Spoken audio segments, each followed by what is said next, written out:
the Bill 111 related to India except Union territories, the territory of India except Union territories, and 113 to Union territories. And what this bill said and stipulates, which has now been referred to the Joint Parliamentary Committee, that if there is a minister at the center or the Prime Minister or a Chief Minister of a state or a minister in a state, if there is an FIR against him in which for an offense for which the sentence is more than 5 years, then if he is in custody for 30 days, on the 31st day, he shall be removed by the President, and if he does not resign, by the President or the Governor, as the case may be. So it seems that the intent of the bill is to target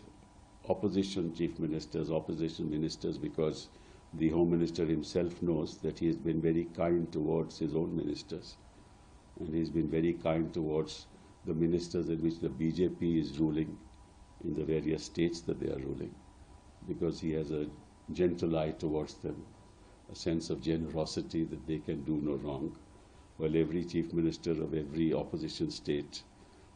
can do wrong, and they will be languishing in jail for months, as Kejriwal did, as Manish Sisodia did, as Jain did, as Hemant Soren did, and many others did. So बल्कि 30 दिन आप हिरासत में रहोगे कि 31 दिन में आपको इस्तीफा देना पड़ेगा. You will have to resign on the 31st day, and if you don't, you will be thrown out. And the Home Minister knows that this bill can never be passed because the NDA has a strength of 293 and they require 2/3 majority, because this is a constitutional amendment bill. It requires 2/3 majority, which is 363.